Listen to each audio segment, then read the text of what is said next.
The champagne flute trembled in Isabel's hand as she stood on the marble terrace of the Caruso estate, overlooking the glittering lights of the city below. The evening air carried the scent of jasmine from the gardens, but it did nothing to calm the nervous flutter in her chest. Behind her, through the floor-to-ceiling windows, she could see the remnants of the wedding reception, a lavish affair that had cost more than most people earned in a lifetime. She was Mrs. Caruso now. Or rather, she was Mrs. Caruso to both of them. The arrangement had been explained to her 3 months ago, when her father's gambling debts had finally caught up with him. Vincent Russo had borrowed from the wrong people, and when he couldn't pay, the Caruso family had come to collect. But instead of her father's life, they'd wanted something else entirely. Her hand in marriage. Not to one brother, but to both. Dante and Dominic Caruso were identical twins, impossible to tell apart at first glance. Both stood at 6 feet 3 inches, with dark hair that curled slightly at the nape, sharp jawlines that could cut glass, and eyes the color of aged whiskey. They moved through the world with the quiet confidence of men who knew they owned it, and in many ways they did. The Caruso empire stretched across industries, legitimate and otherwise, and the twins had inherited it all when their father died 5 years ago. Isabel had met them only twice before the wedding. The first time, they'd come to her father's modest apartment in Brooklyn, stepping through the door like dark angels come to collect a debt. She'd been in her pajamas, her blonde hair pulled into a messy bun, completely unprepared for the 2 immaculately dressed men who'd examined her like she was a piece of art they were considering purchasing. "She'll do," Dante had said, his voice a low rumble that seemed to reverberate through her bones. "More than do," Dominic had added, a slight smile playing at his lips. "She's perfect." The second meeting had been the contract signing. They'd taken her to their lawyer's office, a sleek, modern space high above Manhattan, and laid out the terms. She would marry them both in a private ceremony. In exchange, her father's debts would be forgiven, and he would be set up with a legitimate job in one of their businesses. She would live in luxury, want for nothing, and be protected by the full force of the Caruso name. The catch? She would belong to them. Completely. "It's not as barbaric as it sounds," Dante had assured her, leaning back in his leather chair. "We're not asking for a slave. We're asking for a wife." "Both of us," Dominic had clarified, watching her reaction carefully. "We share everything, Isabel. We always have. And we want to share you." She'd signed the papers in a daze, her hand shaking so badly that the first signature had been nearly illegible. What choice did she have? Her father would be killed if she refused, and she had no other family, no resources, no way to save him. At least this way he would live. And she, well, she would figure out how to survive. The wedding had been that afternoon, held in the Caruso family chapel with only a handful of witnesses. Isabel had worn a custom Vera Wang gown, her blonde hair styled in elegant waves, makeup applied by professionals who'd made her look like someone else entirely. Someone who belonged in this world of wealth and power and dangerous men. The ceremony itself had been surreal. She'd stood at the altar between Dante and Dominic, exchanging vows with each of them in turn. The priest, clearly accustomed to the unusual requests of the Caruso family, had blessed the union without batting an eye. When it came time for the kiss, both brothers had leaned in, and she'd felt their lips brush her cheeks simultaneously, one on each side.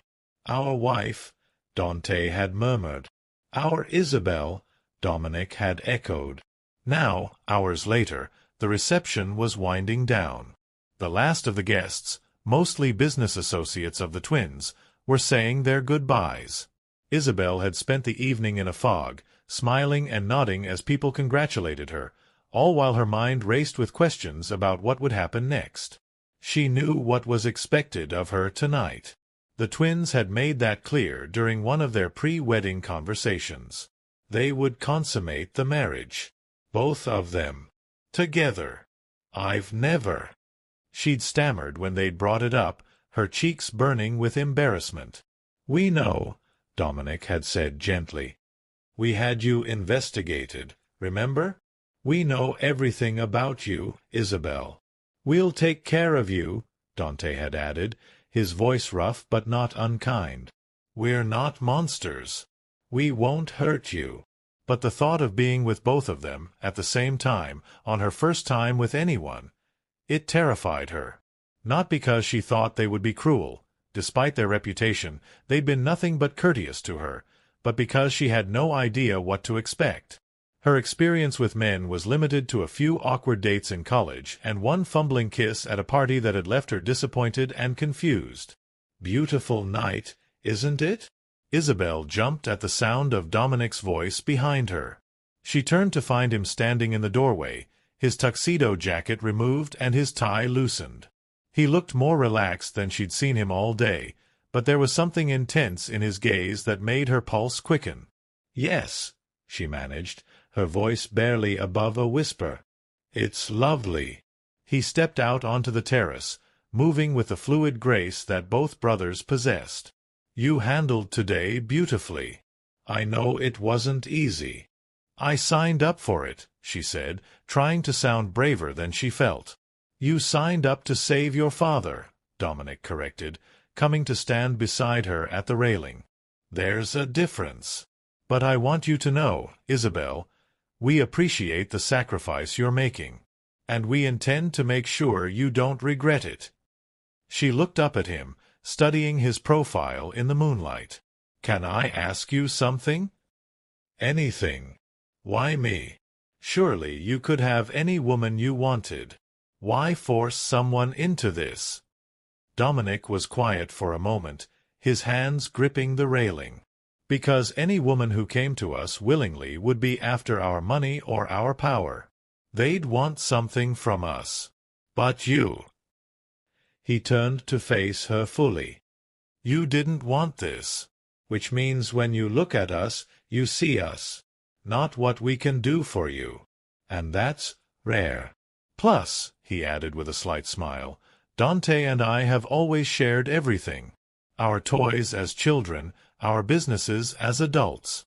The idea of splitting our lives, of having separate wives, separate families. It doesn't work for us. We're two halves of a whole. We need someone who can understand that, accept it." "And you think I can?" Isabel asked, skepticism creeping into her voice. "I think you're smart enough to try," Dominic replied. "And brave enough to succeed." Before Isabel could respond, Dante appeared in the doorway. "The last guests are leaving," he announced. "It's time." Isabel's breath caught in her throat. Time. She knew what he meant. Dominic must have sensed her panic because he placed a gentle hand on her shoulder. "Breathe, Isabel. We meant what we said. We won't hurt you. But we will have you," Dante added, his tone leaving no room for argument. "You're our wife now, and it's time we made this marriage real." The walk to the master suite felt like a march to the gallows. Isabel's legs were unsteady, and she was grateful for Dominic's hand at the small of her back, guiding her through the sprawling mansion. Dante walked ahead of them, his broad shoulders blocking her view of what lay ahead. The master suite was larger than her entire childhood apartment. A massive four-poster bed dominated the space, draped in silk sheets that probably cost more than a car. Floor-to-ceiling windows offered a panoramic view of the city, and a fireplace crackled in the corner, casting dancing shadows across the walls. Dante went to pour drinks from a crystal decanter on the sideboard while Dominic closed and locked the door behind them. The click of the lock seemed to echo in the silence, final and irrevocable. "Here," Dante said, pressing a glass of amber liquid into her hand. "It'll help you relax." Isabel downed it in one gulp, wincing as the whiskey burned her throat. She'd never been much of a drinker, but right now she needed the courage it might provide. "Slow down," Dominic said with a chuckle. "We want you relaxed, not unconscious." "I'm terrified," she admitted, the alcohol already loosening her tongue. "I don't know what I'm doing. I don't know what you expect." I don't. Sure, Dante murmured, taking the empty glass from her hand and setting it aside. Stop thinking so much. He cupped her face in his hands, tilting her head up to meet his gaze. This close, she could see the flecks of gold in his brown eyes, could smell his cologne, something expensive and masculine that made her head spin. "We expect nothing except your presence," he said softly. "Your willingness to try. Everything else we'll teach you." "Together," Dominic added, coming to stand behind her. She could feel the heat of his body through the thin fabric of her wedding gown, solid and reassuring. "You'll have both of us tonight," Dante continued, his thumbs stroking her cheekbones. "But that doesn't mean what you think it means. Not entirely. Tonight is about becoming one family, one unit. We'll take it slow, let you set the pace." "I don't understand," Isabel whispered.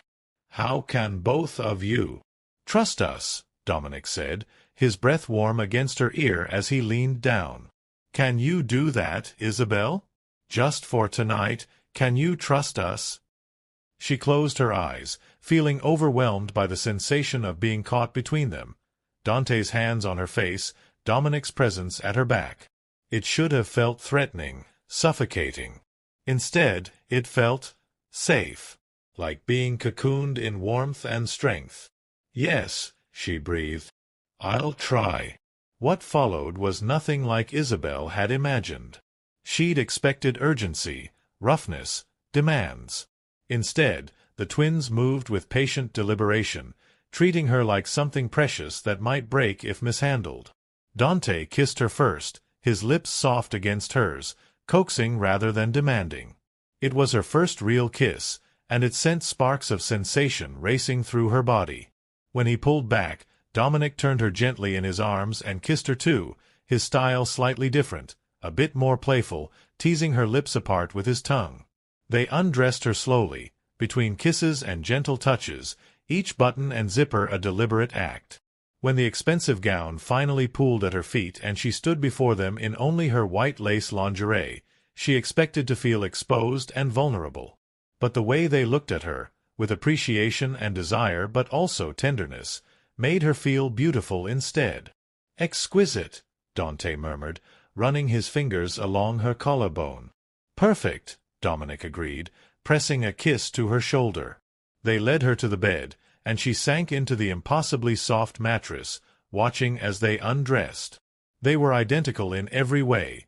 Broad chests, narrow hips, powerful arms marked with tattoos that spoke of their heritage and their power.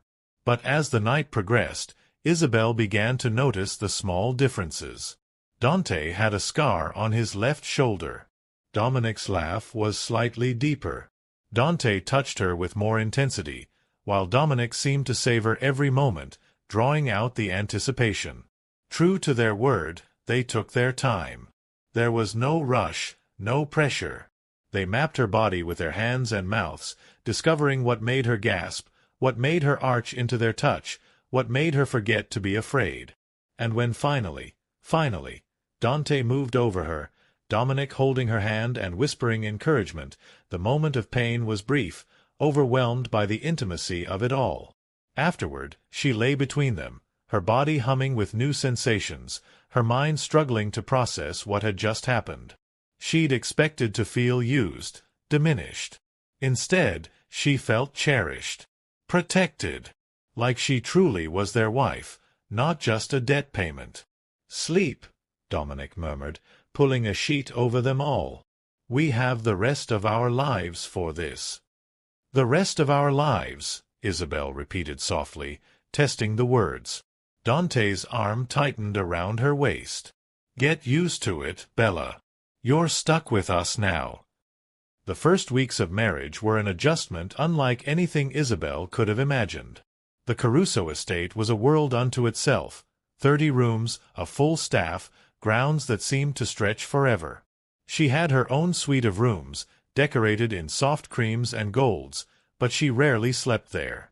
The twins had made it clear they expected her in their bed every night, and to her surprise, she'd grown to crave the security of sleeping between them, cocooned in their warmth and strength. During the day, the brothers ran their empire from a home office that took up the entire West Wing. Isabel was free to explore the estate, to read in the library, to swim in the Olympic-sized pool, or to simply wander the gardens. But she found herself drawn to their world, curious about the business that had made them so powerful. "May I ask what you're working on?" she ventured one afternoon, appearing in the doorway of their office with a tray of coffee she'd prepared herself, waving off the staff who'd offered to do it for her. Dante looked up from his computer, surprise flickering across his face. "You don't want to know about our business, Isabel. It's better that way." "Why?" "Because it's dangerous? Criminal." She set the tray down on the massive desk they shared, facing each other from opposite sides. "I know what you are, what you do. I'm not naive." Dominic leaned back in his chair, studying her with interest. "What do you think we do?" "You run a crime family," she said bluntly. "You're involved in, I don't know exactly, protection rackets? Smuggling? Things that would put you in prison if anyone could prove it." "Mostly legitimate businesses these days," Dante corrected. "Our grandfather was the criminal. Our father started cleaning things up. Dominic and I have continued that work. We own restaurants, real estate, shipping companies, construction firms. All legal." "Mostly," Dominic added with a wry smile. "There are still some gray areas, and old associates who occasionally need our help with problems. But we're not the mafia our grandfather was." "Though people still fear the name," Dante said, "which is useful in business negotiations." Isabel sat down in one of the leather chairs facing the desk. "Teach me." "What?" both brothers said simultaneously. "Teach me about your business. I'm your wife. Shouldn't I understand what you do? How this empire works?" The twins exchanged a look, one of those silent communications that identical twins were supposed to have. Finally, Dominic nodded. "All right," he said. "But if you're going to learn about our world, you need to understand something first. This life, Isabel, it's not just about money and power. It's about loyalty, about family, about protecting what's yours at any cost. People will smile to your face and plot your destruction behind your back. Trust is everything, and it's earned through blood and time." "Which is why what happened last night matters," Dante added. Isabel frowned. "What happened last night?" "Marco Valentino approached you at the charity gala. He was asking about our shipping operations, disguised as polite small talk. You told him you didn't involve yourself in our business and changed the subject to his wife's upcoming birthday. Do you remember?" She did remember, vaguely. The gala had been her first public appearance as Mrs. Caruso since the wedding, and she'd been overwhelmed by the number of people who wanted to meet her, to assess her, to figure out if she was a weakness they could exploit. "He's our competitor," Dominic explained. "And he was fishing for information, trying to figure out how much you know, whether you could be used against us. But you gave him nothing, even though you didn't know that's what he was doing. You trusted your instincts." "I just didn't want to look stupid by talking about things I don't understand," Isabel admitted. "Smart," Dante said approvingly. "Very smart. All right, Bella. You want to learn?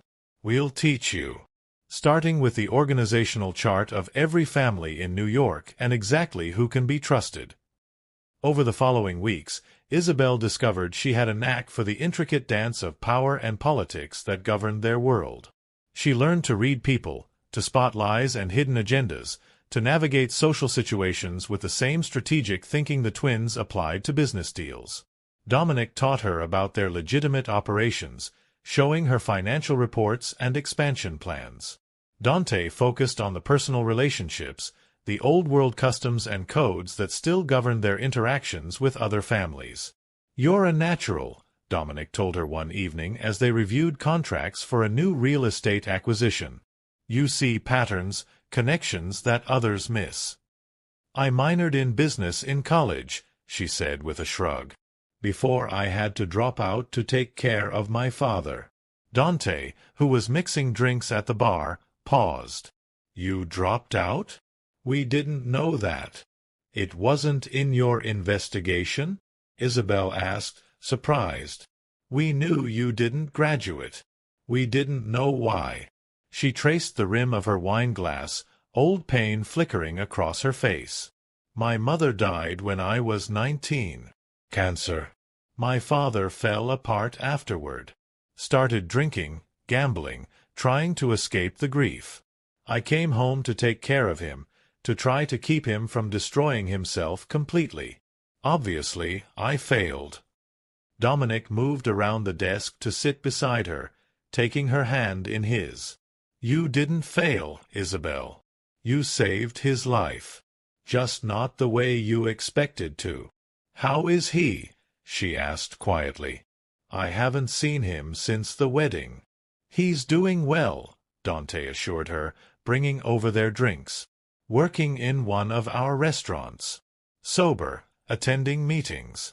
We check in on him regularly." "Can I see him?" The twins exchanged another one of their looks. "Soon," Dante said. "We wanted to give him time to adjust, and we wanted you to settle in here first. But yes, we can arrange a visit." Tears pricked Isabel's eyes, surprising her. She'd been so focused on adjusting to her new life that she'd pushed thoughts of her father away, too afraid to examine how she felt about everything that had happened. But the twins were keeping their word. He was safe, sober, working. That was what mattered. "Thank you," she whispered. "You don't have to thank us," Dominic said softly. "You're family now. Taking care of family is what we do." Family. The word resonated in her chest.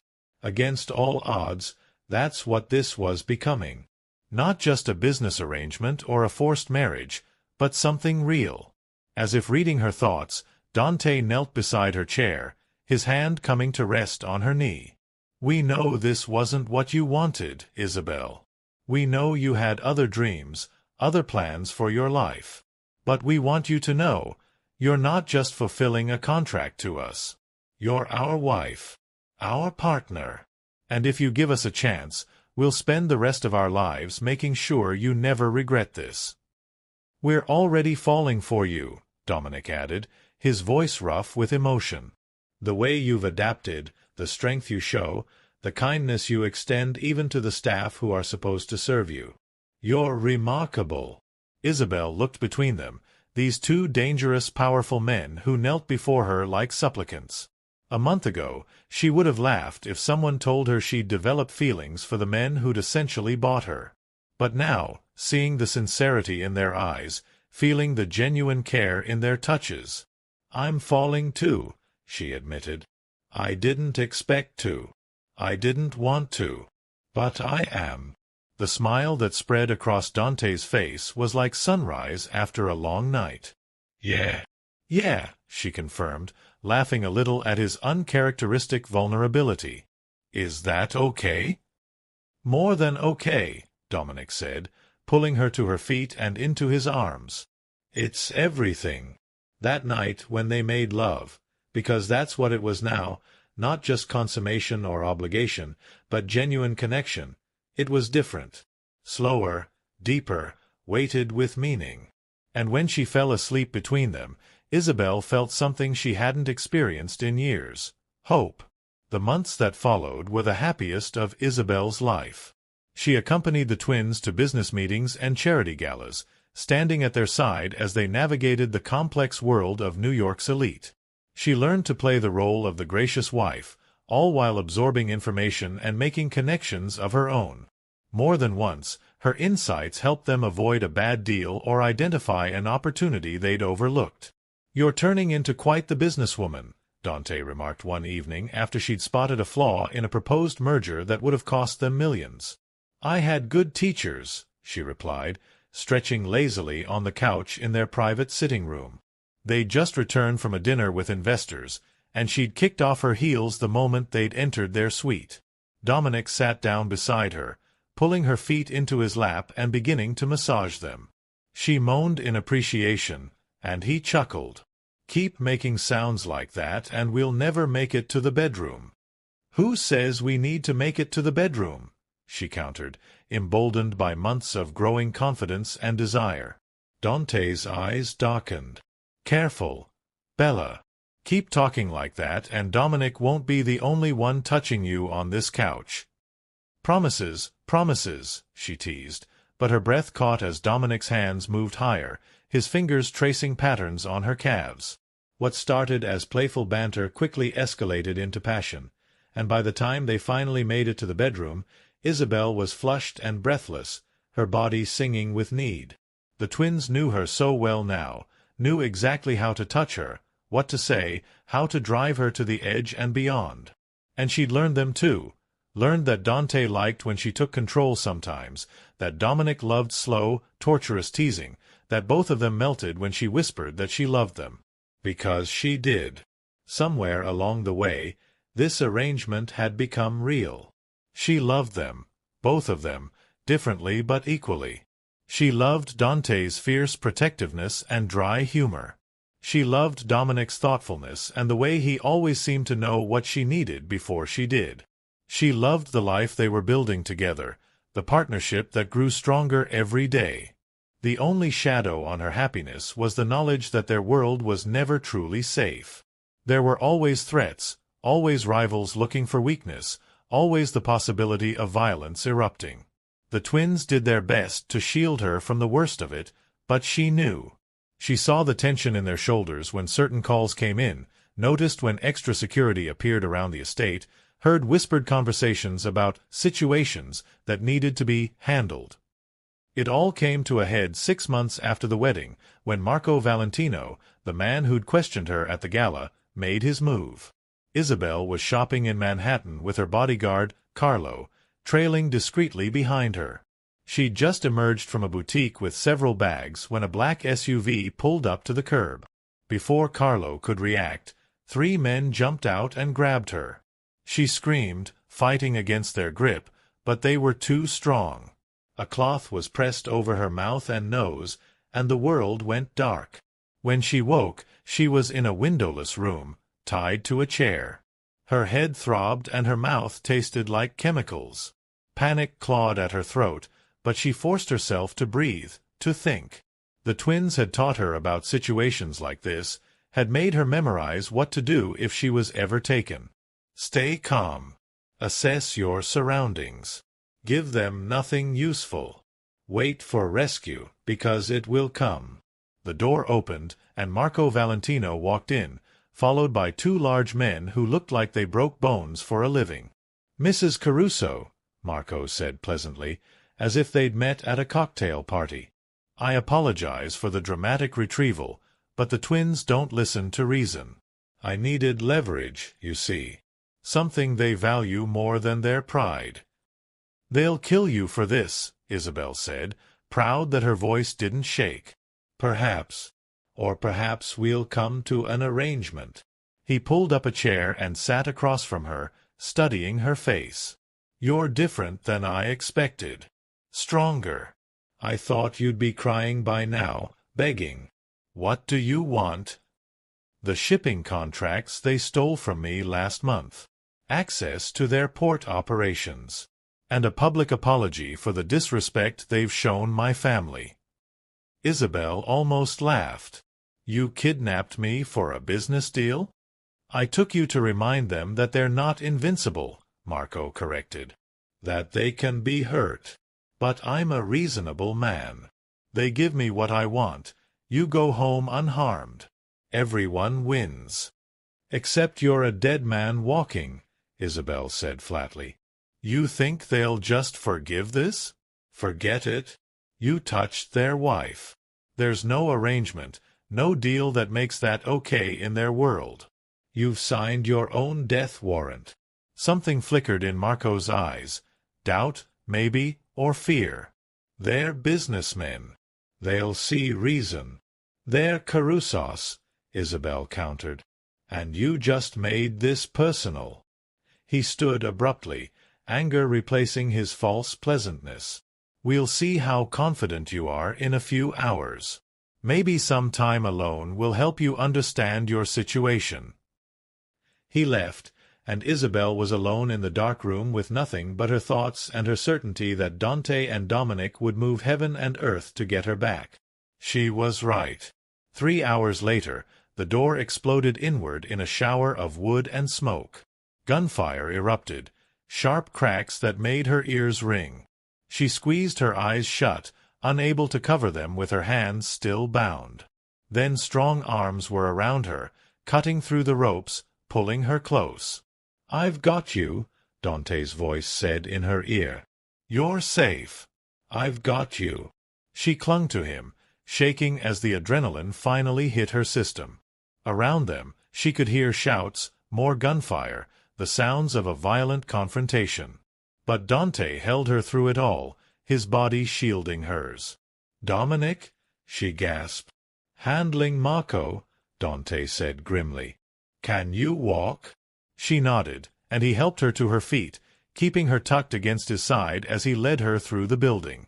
They passed bodies, Marco's men, taken down by the small army the twins had brought. Outside, more black SUVs waited, engines running.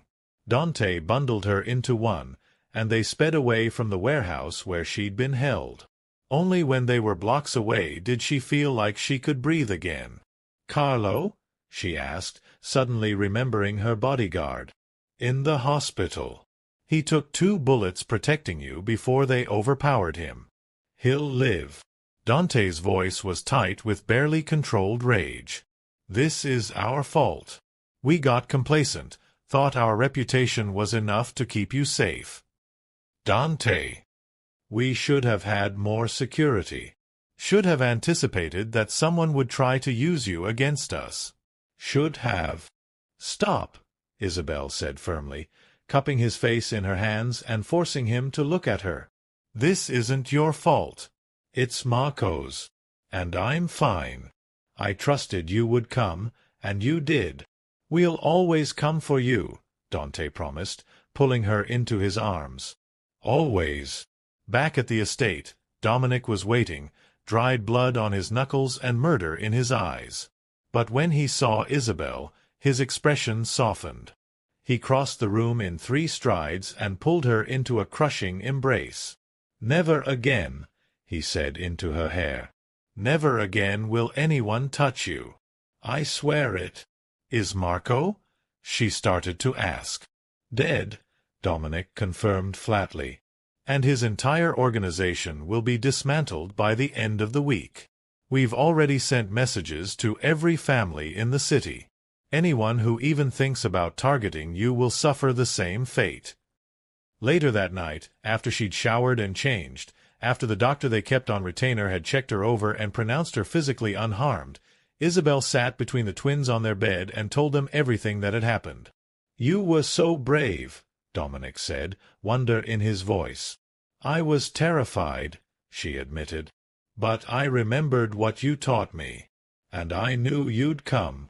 "You never doubted?" Dante asked. "Not for a second."